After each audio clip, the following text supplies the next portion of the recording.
आज हम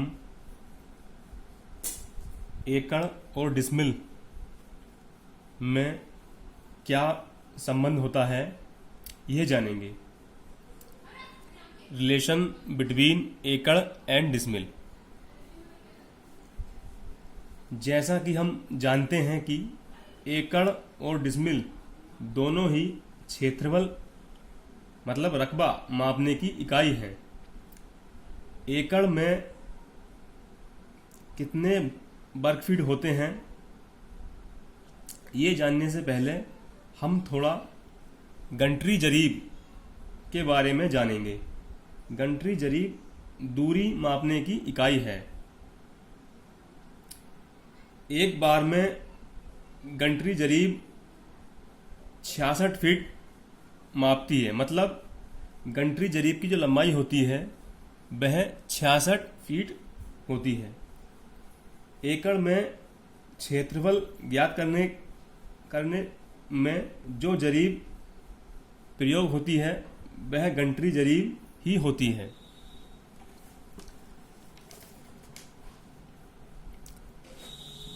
अब मैंने यहाँ पर लिखा है जरीब, ये गंटरी जरीब है।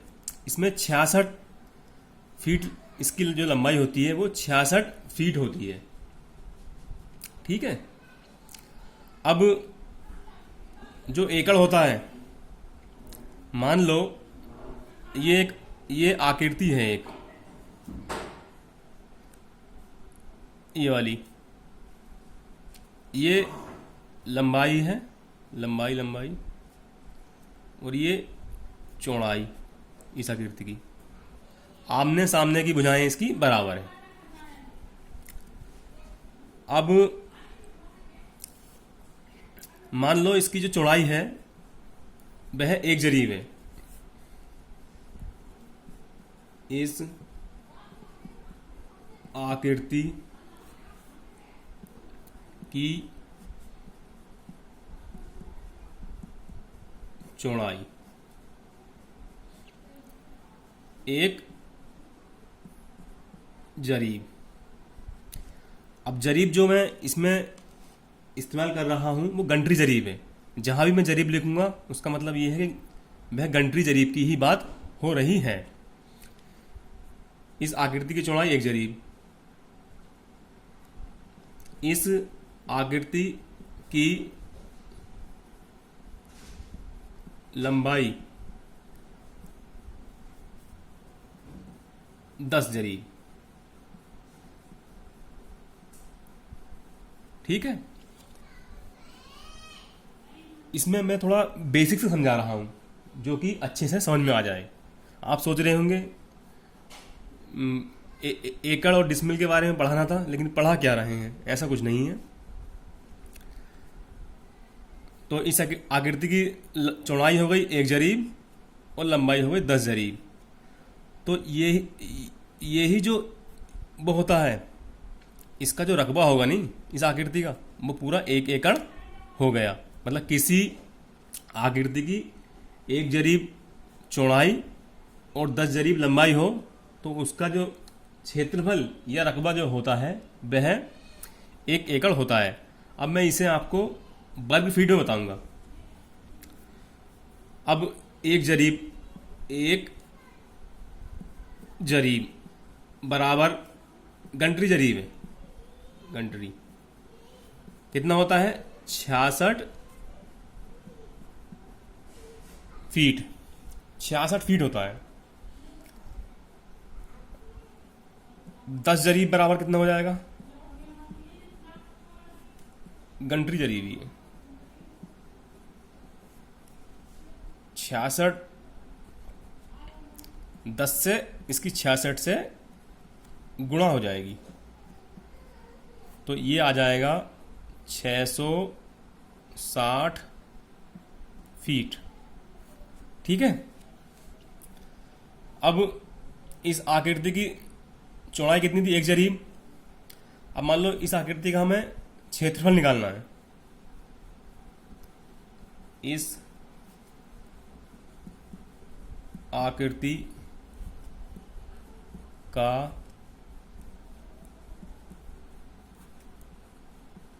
क्षेत्रफल या रकबा भी बोलते हैं, रकबा बराबर, इसकी चौड़ाई कितनी थी, पहले लंबाई लेते हैं, लंबाई कितनी थी 10 जरीब।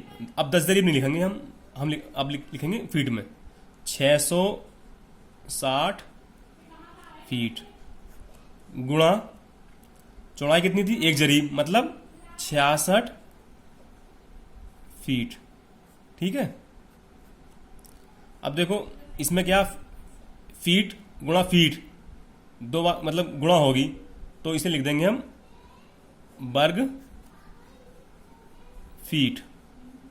ठीक, अब 660 और 66 की मल्टीप्लाई करेंगे हम, 660 गुणा 66, ये आ गया 43,560, 43,560। अब ये इस आकृति का रकबा हो गया, ये ही 1 एकड़ के बराबर होता है, ये 1 एकड़ हो गया ये। या तो देखो जिन्हें डीपली समझना हो तो शुरू से समझ लें, और जिन्हें मान लो 1 एकड़ वैसे ही याद रखना हो जनरली सामान्य तौर पर, तो 1 एकड़ बराबर इतना होता है 43,560 वर्ग फीट होता है। ये वैसे ही अपनी मेमोरी में याद कर लें।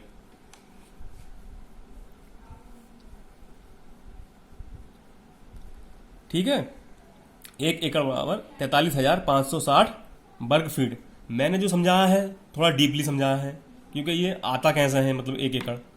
ठीक है, अब ऐसा कुछ नहीं है कि आकृति एक ही जरीब हो, या मतलब मान लो थोड़ी देर के लिए जरीब में बात नहीं करूंगा, मैं फीट में बात करूंगा। ये जरूरी नहीं है इसकी चौड़ाई 66 फीट ही हो, चौड़ाई कम हो सकती है, लंबाई ज़्यादा हो सकती है, कभी लंबाई कम हो सकती है, चौड़ाई ज़्यादा हो सकती है।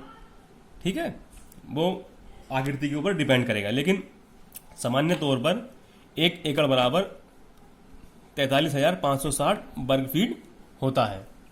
अब बात आती है डिसमिल में। ये डिसमिल जो है, डिसमिल क्या होता है,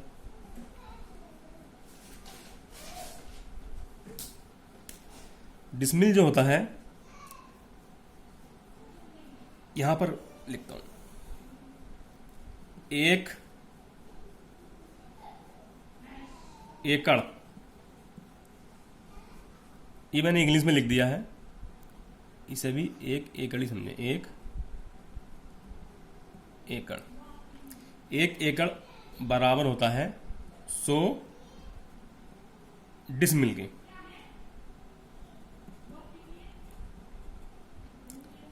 ठीक है, तो इस वाले जो 1 एकड़ बराबर आया है 43,560, अब इसे हम 100 से भाग कर दें तो 1 डिसमिल बराबर कितना हो जाएगा, 1 डिसमिल बराबर 43,560 को 100 से भाग कर दीजिए, वर्ग फीट में आएगा, वर्ग फीट में ही। ठीक है, अब हमने इसे भाग कर दिया, 43,560 को 100 से भाग करेंगे, तब भाग करने पर आएगा ये 2 के बाद दशमलव लग जाएगा, यहाँ आ जाएगा 435.60 वर्ग फीट।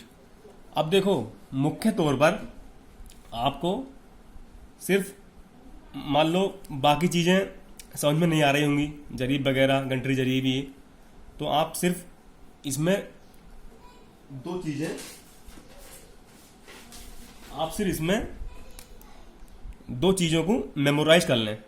नंबर 1 मैं यहाँ पर लिख रहा हूँ, 1 एकड़ बराबर होता है 100 डिसमिल। पहले तो इसे याद करें, ठीक। और 1 एकड़ वर्ग फीट में कितना होता? 43,560 वर्ग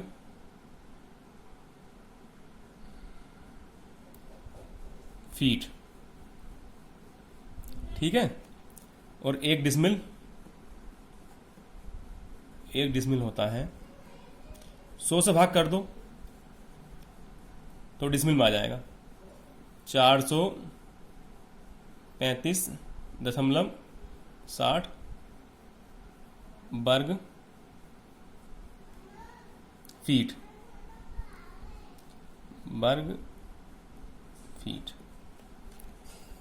अगली वीडियो में मैं इसके बारे में और ज़्यादा डिस्कस करूँगा, मतलब एकड़ को वर्ग मीटर, 1 एकड़ वर्ग मीटर में कितना होता है और 1 डिसमिल वर्ग मीटर में कितना होता है। आगे की वीडियो में मैं ये बताऊँगा। अगर वीडियो पसंद आए तो वीडियो को लाइक और चैनल को सब्सक्राइब कर दीजिएगा। धन्यवाद।